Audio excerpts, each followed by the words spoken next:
Hey everyone, and welcome to Almost Cancelled. I am Peter, that is Connor, and this is our weekly TV news, where we look at shows that are in development, pilot orders, renewals, cancellations, premiere dates, all that kind of thing, and see if there's anything interesting in there. Sometimes there'll be stuff to make fun of, and, generally faff around. I think this is the first time we've actually been weekly in like 4 or 5 months. It's been a while. It's been an odd year for a number of reasons. The real world things that are obviously affecting the news flow are quite obvious, but there's enough here to talk about this week, and we're going to dive in and see what's there. Now, as far as headline stuff goes this week, it was a little bit of a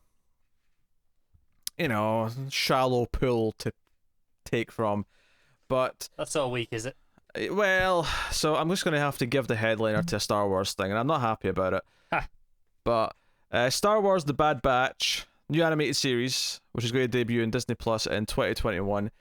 It's been ordered, and hell yeah. Yes. Dave Filoni, of course, is returning for it as EP. The series follows the elite and experimental clones of the Bad Batch, first introduced in the Clone Wars, as they find their way in a rapidly changing galaxy in the immediate aftermath of the Clone War. Members of Bad Batch, a unique squad of clones who vary genetically from their brothers in the Clone Army, each possess a singular, exceptional skill which makes them extraordinarily effective soldiers and a formidable crew. In the post-Clone War era, they will take on daring mercenary missions as they struggle to stay afloat and find new purpose. Now, what I think is funny about this is that this is the same title as the Critters miniseries that came out last year. I'm sure that's what everyone's going to compare it to. Well, I heard The Bad Batch and I just thought of Critters. So I'm just saying, do something original, Star Wars, you hacks. All right? First it was Hidden Fortress, right? Lucas ripped off Kurosawa. Oh, no arguments here. Right? And then now Critters. Where will this end? They can't keep getting away with this. Do you have anything to say on the actual description itself? No, nothing. I don't give a shit. Go on. Okay. Just for if anyone who is unfamiliar, the Bad Batch were introduced in Season 7 of Clone Wars. The new one that just happened a few months ago. They are, instead of just being, straight up clones like all the rest of them, they went a bit wrong. So you've got one that's like a lot bigger and bulkier and, is the muscle. You've got one that's the hacker, there's the sniper. All those sorts of standard archetypal personalities in these sort of squads, essentially. But what's interesting about this is it's not just following them on missions in the Clone Wars, which, while would have been fine and would have been the easy route to take, seeing them kind of as a group after the war and them survive together and doing mercenary jobs and maybe some bounty hunting jobs, who knows. That sounds really fun. I'm a big fan of the Bad Batch. I've been for years because they've released the unfinished, animated versions of their episodes probably 4 or 5 years ago now. When the show was originally cancelled, but they'd already started work on the next season. It was right after the Disney takeover. So we'd seen them for a while and only got to see the final version this year. But I'm looking forward to this. It sounds great. Obviously, Filoni's involved. He's not the showrunner this time. I think he's just producing whatever level he is. He took a job a couple of years back where he kind of shifted to head of animation, I think, for Star Wars, rather than showrun individual things. But I'm sure he'll be up to the standard of the others. Final point on the whole Critters comparison, though, is that Critters 4 was set in space, so they actually one up Star Wars in many a way in the Critters franchise. The Critters saga, which of course is not, had a foot set wrong in its history. Oh, really? So if I go and find, have you done any reviews on it yet? Not yet, no. Damn it. Oh, that's not true. We did the first one. We haven't done the sequels yet, though. So if I go and watch that review, it will be completely 100% glowing praise. Is that what you're saying? I think you'll find there's more praise in that review than any review I'd have done for anything Star Wars post-Empire. I want to see if that's true compared to even just compared to one of the earlier good episodes of The Mandalorian. The ones where you were still kind of, maybe this will be into it. Like episode 3 maybe, or 2 or 3 where you were quite into it. I want to compare that to your episode, your review of Critters, and see which one you're more positive on. Here's the Someone thing, do though. that for me. I guarantee that I will go back and watch Critters way more than I'll watch any episodes of The Mandalorian ever again. I don't doubt it. Critters has no staying account for power. taste. Critters has staying power. Staying power. It's had a great space movie, so you know they've really cornered that side of the cinematic market in a way that Star Wars just Yes, famously has never been set in space. could only dream to. It's just, you know, it says. I mean, hell, even let's be honest. Star Wars is trying to be Leprechaun 4, which is also in space. It's trying to, and Leprechaun 4 even has a better lightsaber scene. So you know what? It's Do you know what? If that had come from Tim, I'd have believed that he was being serious. All right, that's Star Wars: The Bad Batch. I'll move on to the next day. The other sort of headliner thing. We're going full animated with the headliner stuff today. We got a trailer and a release date for Star Trek Lower Decks, which is coming on CBS All Access on August 6th. 10 episode first season, and it is weekly, every Thursday. So this is the animated comedy about the not quite the red shirts. They're not literally red shirts, and obviously because it's their show, they will survive the encounters. But we assume. Well, yes, we assume. But yeah, the trailer's a good sense of getting maybe what the humor is going to be like and what it is. It's kind of a weird mix because on the one hand, there was a couple of things that did make me chuckle. I was particularly cackling at the "It goes up, it goes down" Blaster Shield singing part. Really, that was the part I thought you'd really not like that much. I was kind of into it. I don't know if it necessarily fits what I think of as Star Trek, but then Star Trek's never had an outright comedy before, so I mean, I think at this point, Star Trek is so versatile. I think these days, given how many different shows and movies are all Star Trek, right? I'm willing to give it the benefit of the doubt. I'm not saying every joke in this landed in this trailer, but enough did that I'm kind of into it.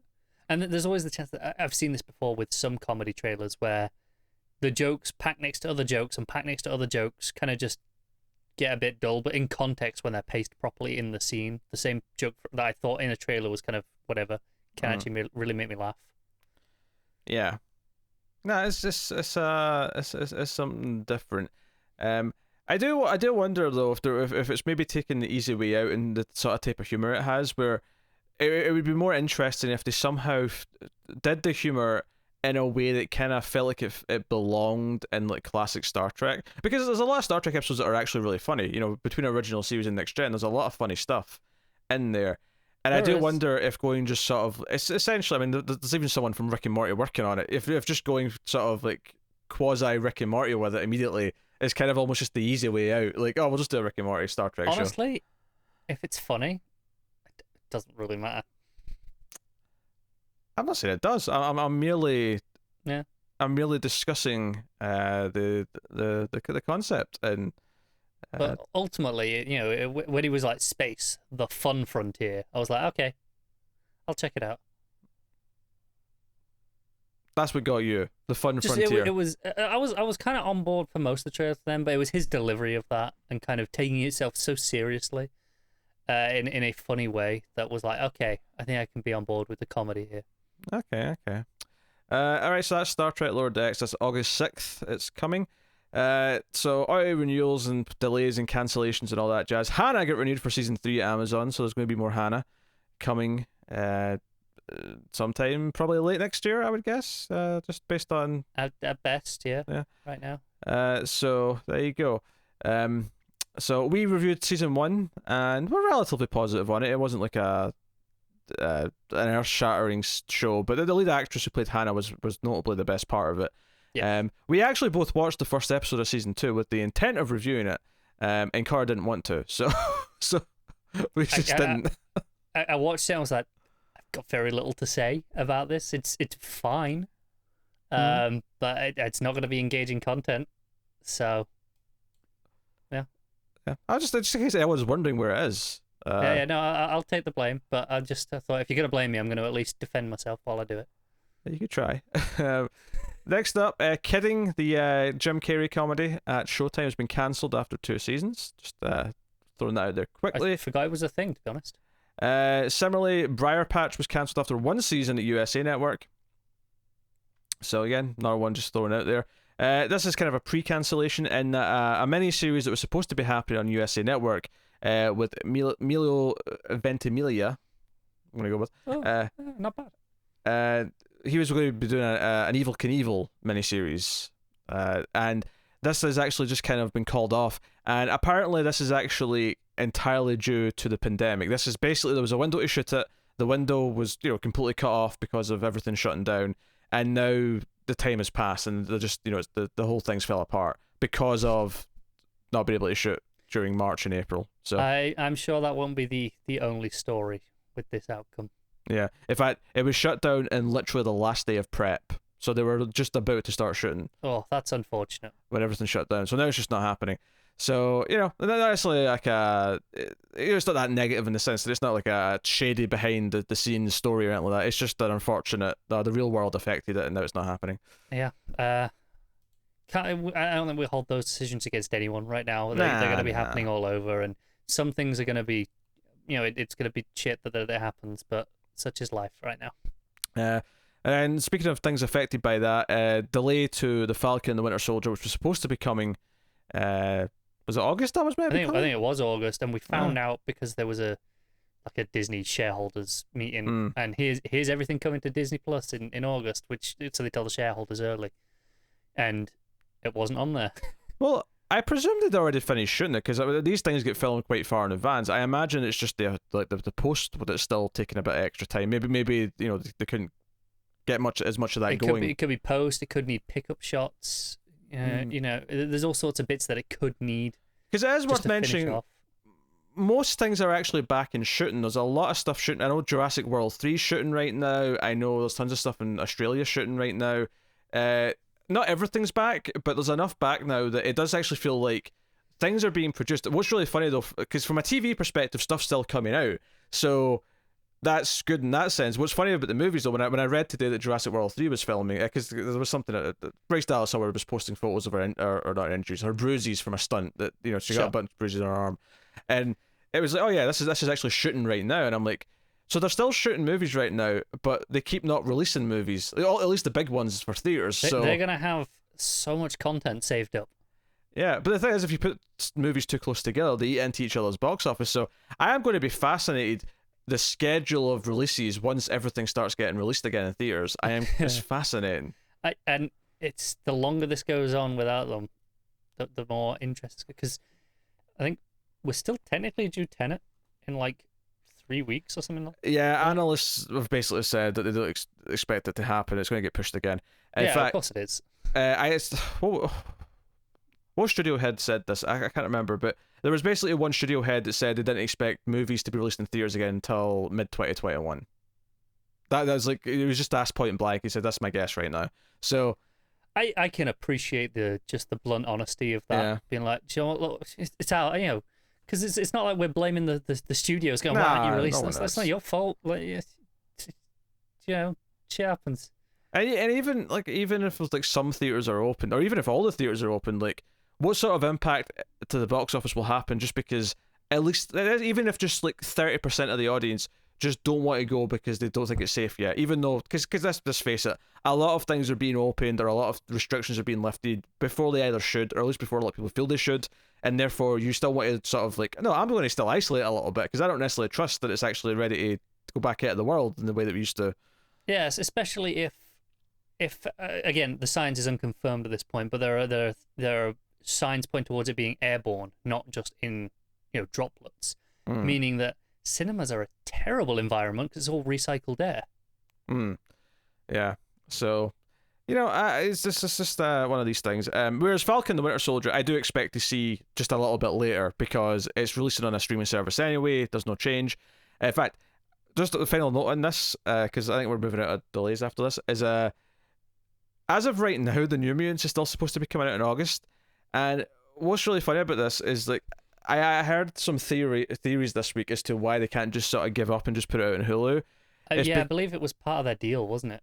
Well, they've got deals with cast members about back end for things, and they've got other deals.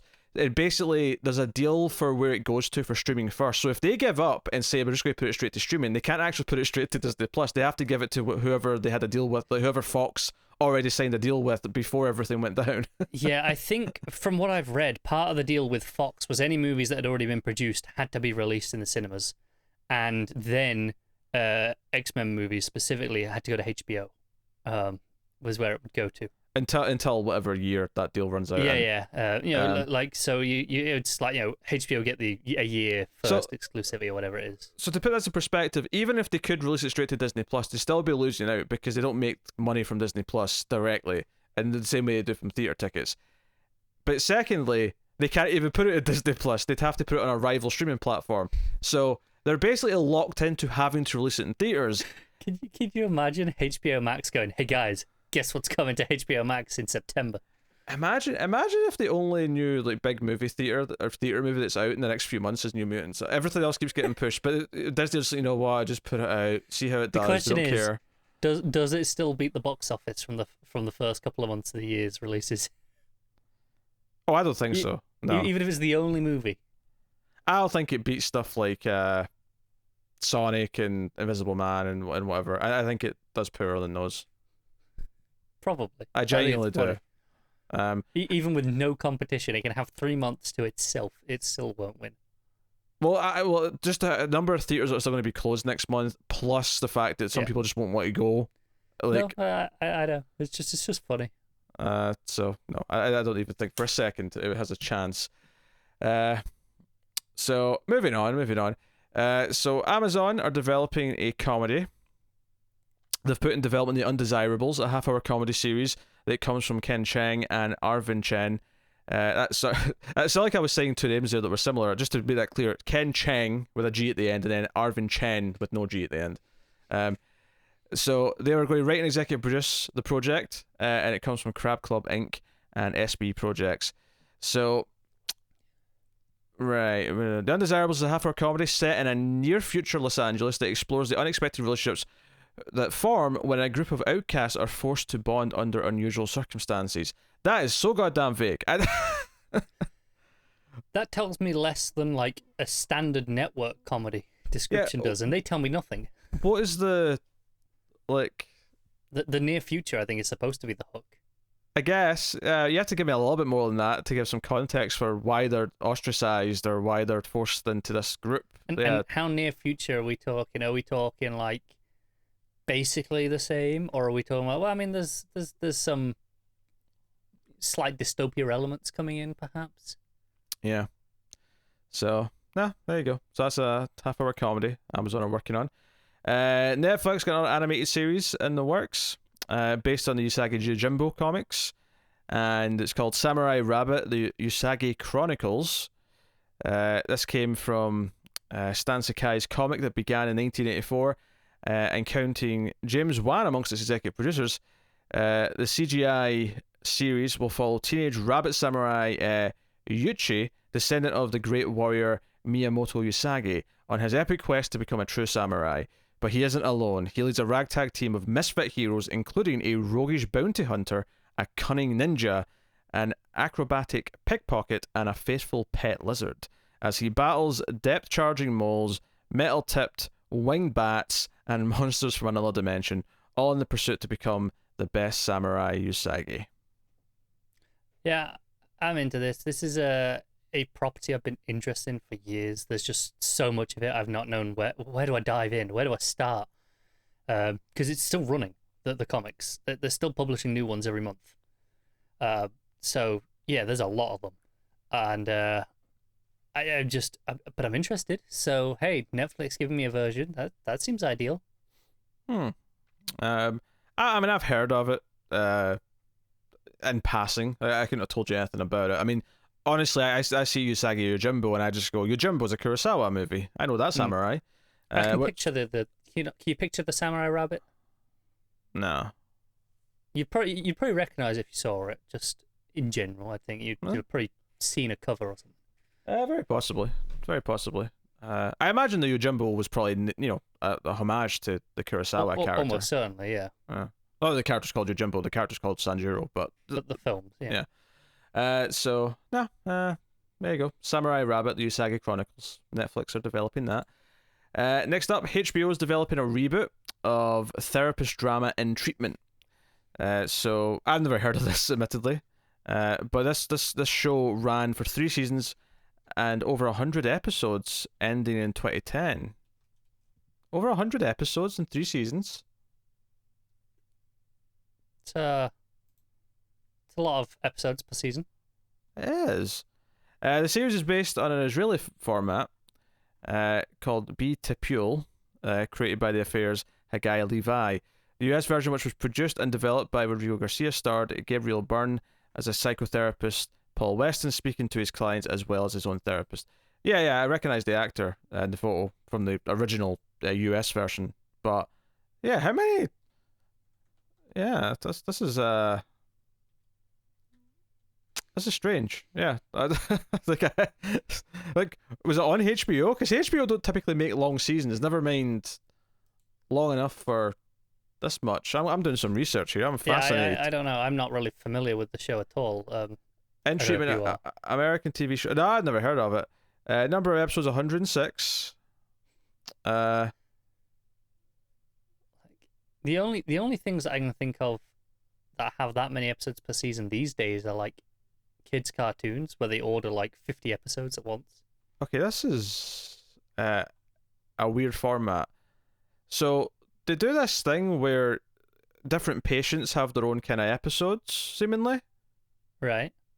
So episode 1 is week 1 Laura, episode 2 is week 1 Alex, and so on and so on. And then when you get to episode 6, it's week 2 Laura, and then week 2 Alex, and so on. So did they air this every night? They might have done. It sounds almost like a soap in that sense. Like I can see that, each play through the week, here you go. Chronologically. It was a 5-night-a-week series. Yeah. Okay, that's why there's so many episodes, because it was 5 nights a week. Yeah. I mean, I guess you can shoot a lot of it when it's all set in like a therapist office, seemingly, from the sounds of it. Like it's not like you're doing different locations. You're doing just like a couple of good actors, hopefully, just sitting and making the material sing. Yeah, I mean, it depends how it was shown. In my head, you talk about that. I would be in a TV show when someone is telling their story to the therapist. I would be showing that, right? Not just having them relay the conversation. But maybe I'm wrong. I mean, yeah, but good acting, like. Yeah. I mean, it can definitely work. If anything, I'll be more impressed if they can keep it riveting without showing things like that. For that many episodes. But it's an interesting. I honestly never heard of it. I mean, the most interesting thing about this entire story is that just casually mentioned there was over 100 episodes in 3 seasons. Yeah. So, interesting. So yeah, HBO is looking at a redo of In Treatment. I wonder if it'll still be the 5 nights a week format or if they're going to do something different with it. But yeah. Maybe that's perfect for a streaming service, having that many episodes they can pump out one a day at. I don't know. Oh god, that might be overkill, but you never know. So I assume they're only half an hour though. I can't see them being an hour long every night of the week. Oh no, definitely not. That would definitely be far too much. Next up, HBO Max has ordered a series here. They've ordered A World of Cam, which is based on the popular app. So yeah. So I read this one ahead a little bit because I was curious what this was. So yeah, this is not a traditional TV show, but I thought it was worth mentioning that HBO Max were doing this because it's kind of weird and different. This better be good. Right, so the 10-episode order is based on the app, right? And they've basically got narration with mesmeric imagery. This is the stars they've got. They've got Mahershala Ali, Idris Elba, Oscar Isaac, Nicole Kidman, Zoe Kravitz, Lucy Liu, Cillian Murphy, and Keanu Reeves. This is the description. A timely antidote for our modern lives, each half-hour episode takes the audiences on an immersive visual journey into another world, building on the Cam sleep stories, bedtime stories for grown-ups. Each relaxing tale is designed to transform how you feel. Viewers will be transported into tranquility through scientifically engineered narratives, enchanting music, and astounding footage to naturally calm the body and soothe the mind. So it's basically relaxation tapes. It's bedtime stories for adults. Sure, but it's you got these A-listers. I thought this was such a weird, unique thing that a streaming service is doing an original series of this. They've got this type of cast for it. It's certainly different. It's bizarre. Do you know what's the closest thing I can even think of? And this is gonna see how CBeebies, which is a kids channel from the BBC, does like a bedtime stories segment. And every so often they get like guest celebrities to come and read the story. Like they've had like Tom Hardy on it, for example. And that's kind of like the closest I can think of to this in terms of on TV. And that's obviously completely different audience. If it wasn't in his Bane voice, I'm not interested. So, oh, I hope someone's done a version. So also just the fact that I read the headline based on the app, like what? yeah, that is a double take. So yes, there you go. Next up, Dick Wolf, which is a hell of a name. Is he still going? He's still going, yeah. He's doing a new show called American Babylon, which he's developing for premium TV, meaning not network. And doesn't actually have a home yet. They're going to be shopping it out to all the premium cable and streamers in the next couple of weeks. But it's called American Babylon. It's a period drama chronicling the epic story of the creation of Las Vegas, the American dream written in blood and neon. I do actually kind of like that sentence. That is a good sentence. Written in blood and neon. There you go. I mean, I still feel like the show won't be for us, but Probably it's a good not. sentence. American Babylon is inspired by the money and the power, the making of Las Vegas, and its hold on America. The book title is much worse. It should have been written in blood and neon. Much better title. That is a good title. Yeah. And the Chronicles of the Rise of Las Vegas through the intersecting struggles of three families. Young mobster Sammy Wise and his iron-willed wife, Esther. Leading organized crime's takeover of Sin City. Jeffrey DeLandro, a fiercely ambitious black businessman, his resourceful wife, Eda Mae, and the rebellious daughter, Bella. Fighting the structural racism that made Vegas the Mississippi of the West. And Michael Arcona, a combat veteran and aspiring reporter, committed to finding the truth no matter what it costs.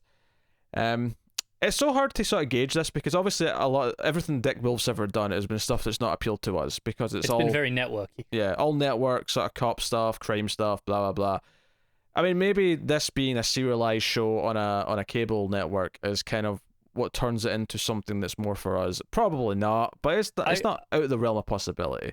Okay, I will be more objective here. If I take out Dick Wolf's name from this, I would hear that description and say, okay, well, with the right talent attached, I could be interested in that story. But on its own, just as a description, it doesn't grab me. Unfortunately, his name right now is a point against it, just on his previous work. But like you say, this is probably going to feel very different to that. So we'll just have to wait and see. He's venturing into new waters, so we'll see how that shapes up. Next up, Apple has ordered an adaptation of an Israeli drama called When Heroes Fly. Hurt Locker writer and producer Mark Bowl is going to be adapting it. So they've handed the series, which will be known as Echo 3, a 10-episode order. So the original is called When Heroes Fly. The new version is going to be called Echo 3. Echo 3 actually has a more interesting title, I think, to me. It's one of those things, though, where in the original language, When Heroes Fly might have been fine. You know, that might have... It's just... It's a blander title, Echo 3. That's just presumably like a squad type like name, like, right? Might be. I've not read the description yet, so we'll find out. But it sounds cooler to me on its own. For me, it sounds inherently a little bit blander, but I mean, we'll see. See, I think When Heroes Fly sounds bland. It sounds different. It doesn't sound like any other TV show title to me, which inherently, for me, that grabs my attention a little bit. No, it sounds like a boring war movie to me. Really? Yeah. Oh, for me, it's the complete opposite here. Like the other one sounds like a boring military thing. No, if anything, Echo 3 to me sounds more like a sci-fi thing. I don't think it is, but hey. Alright, so here's the description. The series will follow Amber Chessbuster. Yeah, there you go. Amber Chessbuster.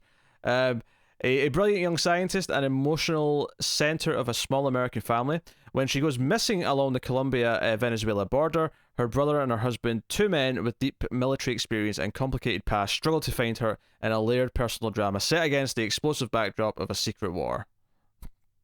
Do you know what's so funny? I really thought they were going to give me professional then for a moment. It kept the military part secret in description till the last little bit. It was sort of making you wait for it. Like I was like, honestly, I was starting to doubt myself. I was like, was I wrong? was I not on the ball here? Yeah. I'm not interested, but Anything that comes from Apple has a bit of a healthy climb to get me interested. Mainly because Honestly, my experience with their service has been so poor that I just don't want to watch anything from Apple. right now, Foundation is the only thing that I'm like maybe on from them. Everything else, I'm like, I'm good. Next up, Terrence Howard has for the start of this is reversed his decision to retire. I didn't even realize he made that decision. When did he make that decision? Yeah. But no, he looked at the War Machine suit and said next time, and this is that next time. He's he back coming out again. to make something for Quibi, whatever they're called? Oh, we don't talk about Quibi on this, all right? Which, by the way, their launch was disastrous. Apparently, there's executives like pleading with the shareholders. Yeah, I think it was 97% of their users didn't continue after the free trial. I never saw the ad, but apparently the ad they put, it may have been during the Super Bowl. There was an ad that people were confused what it was after the ad. They thought it was like a healthcare product or something instead of distribution. It sounds like a brand of nicotine gum. Oh dear. Anyway, so yes, Terrence Howard is going to star alongside Evan Ross in a television drama about the Mississippi Blues from the Ozark producer Zero Gravity Management. He's also going to make his directorial debut in this as Terrence Howard. So it's currently looking for showrunners specifically, but he signed on for the pilot of Delta Blues, which is the name of it, a one-hour drama based on true events that chronicles the story of W.C. Handy, sometimes referred to as the father of the blues. He will be joined on screen by star actor Ross. Wait, is that like the guy's full name? Just Ross? Evan Ross, I think it was. I said it earlier, right? Oh, you're right. I did say Evan Ross earlier. Okay, that makes more sense. So this is just, you don't need to say the whole name again in the article. No, I know, but I just didn't remember a Ross. I just the name Evan Ross. He's such a star. Yeah. Well, no, star actor. So he was in something called Star. I know. I was just making a joke. Anyway, so neither Howard or Ross will play Handy. So they're still looking for a lead, I guess, then. But must be, yeah. So no, I don't know about these historical things where it's about a figure or a part of history that I'm not that familiar with. I don't necessarily typically get into a lot of historical TV shows and dramas, but when they're done well, I appreciate them for sort of being educational, if nothing else. I agree. I think I personally tend to prefer them as movies. I think it's easier for me to digest a 2.5-hour movie version rather than a 10-hour show I have to commit to for 2 months. It doesn't have to be 2.5 hours. It could be 2 or 1 hour 40. Ideally, yeah, I agree. But if you want to really be in depth and cover a lot of said person's life, I'm being generous. 2.5 hours. After 2.5 hours, you're starting to push my patience, and you have to earn it. But compared to a 10-hour TV show, they have to earn it after 2.5. No, the first 90 minutes are free. Every minute after that, you're earning. I saw Tenet was 2.5 hours, and I went, really? Movie. Yeah. Oh, no. Like when I see a movie from a director that I like as much as I like Christopher Nolan's work, I see 2.5 hours and go, yes, should be longer. No, even with the ones I like, when it gets to 2.5 hours, that's the point where I start going, okay. Nah. When I saw the runtime for Dark Knight Rises, I was my palms were running. And I was like, oh yes, longer the better. All right, next up.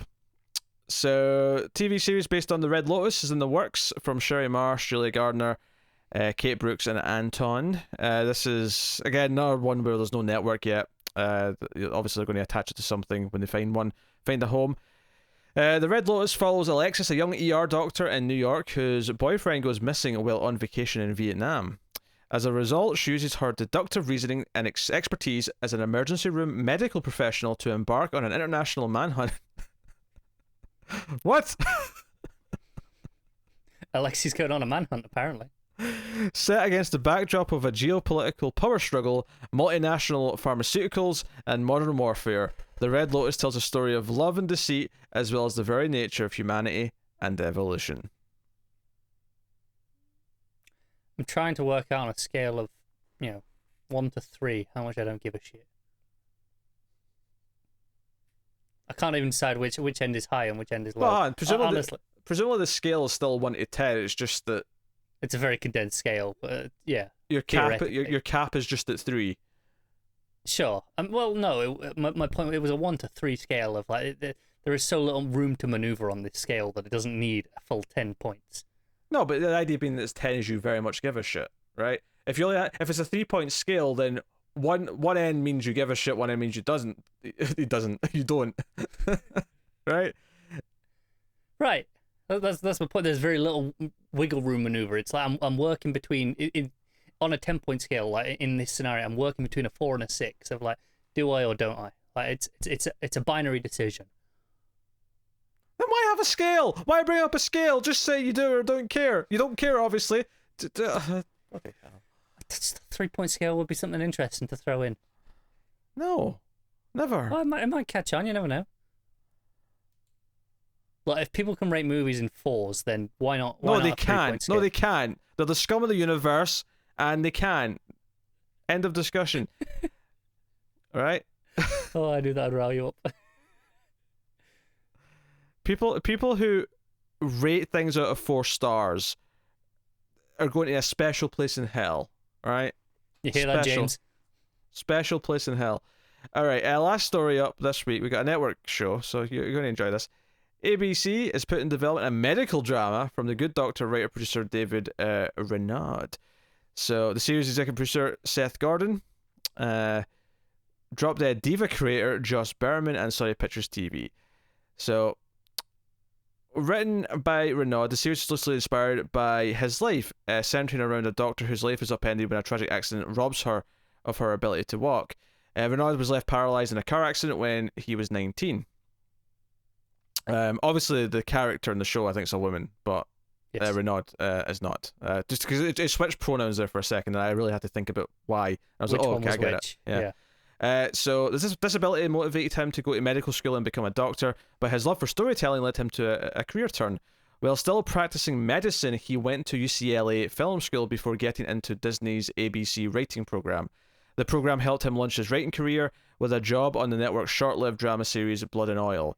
He went on to work on 2 back-to-back medical dramas, CBS's Pure Genius and ABC Sony TV's The Good Doctor, and both of which I only know because we've talked about them in the news when they were being developed. I don't remember the CBS one because it's a CBS one, so it's inherently less memorable. Mm-hmm. So this is clearly something that we don't give a shit about. It's not for us. Is there any more actual description on the show, or is that all of it? The other thing it says after this is Renaud is committed to challenging preconceptions about people with disabilities and was recognised for his work in The Good Doctor by Media Cross Award in 2019 and Variety in 2018, the Inclusion Impact Report. So, I mean, noble intentions. I just, medical dramas on network TV are just not something I care about or they're want to down watch. there with legal dramas on network TV. Yes. They're 2 different professions, but the end result is the same as far as entertainment goes. Yeah. So basically, all of those things that become your standard CBS shows, we're just not that interested. Yes. Yeah. So I got one other little story that you just kind of brushed over. It was from near the start, ultimately, but Netflix anime of Dragon's Dogma that they are creating.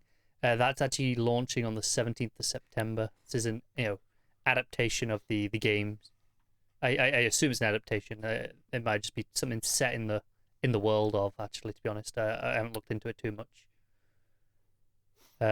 Story follows a man's journey seeking revenge on a dragon who stole his heart. On his way, the man is brought back to life as an arisen. That's it. That's all this website gave me. But I mean, could be fun. Castlevania was solid enough as a Netflix anime. I don't know if this is going to be that same sort of thing where it feels like it's just a 2-hour movie, or if it's actually going to feel like a TV show. We'll see in September. Well, I won't. I'm not going to watch it, but sure. Sure you will. It's a beloved game franchise. What do you mean franchise? I had 1 game. It's getting another one. So people have been clamoring for, apparently, but I never played the first one. I don't even know what it looks like. I've never seen footage from it that I can remember.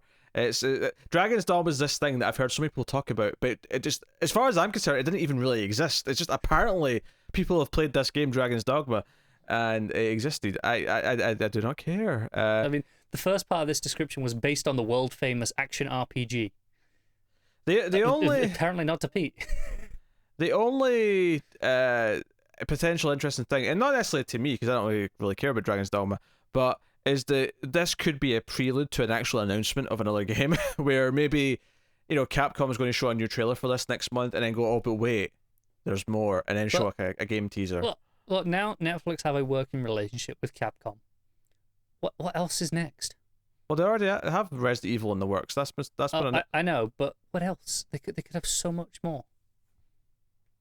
What are you aiming for here? What? Devil May Cry would be fun.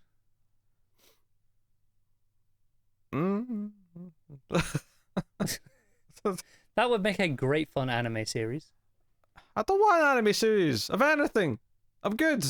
Pete's gonna watch the first episode. Don't worry, bro. I don't want a live action Resident Evil series because I can only be hurt so many times. But of course it's going to happen, and we're going to see it, and I'm going to. I mean, if you're not prepared for my rant, which that review is probably going to be. Oh, it's fine. You're doing that one with Tim. I'm not braving that. As a horror show, it goes with Tim. I am not sitting here and listening to you rant for 25 minutes. 25 minutes, you. Oh, yeah. See, Tim gets to be that poor soul. 25 minutes, yeah, right. There's no way I'm fitting that into 25 minutes. Shot by shot is that one's going to be. Anyway, definitely a Tim problem. Yes, that is the news. That has been this week's TV news. Let us know what you think of any of the articles that we've talked about. You can, of course, like and subscribe. Like is very important. It lets YouTube know that we're worth recommending out, so more people will find us. So please do that. You can also support us financially over at patreon.com/MailFuzzTV for as little as $1 per month and get some bonuses for your trouble. You can also get us on the Twitters, of course, at mailed_fuzz for channel updates. But otherwise, that is us. So thank you once again for watching or listening. We always appreciate it. Keep watching TV, guys. Have you got any vanilla?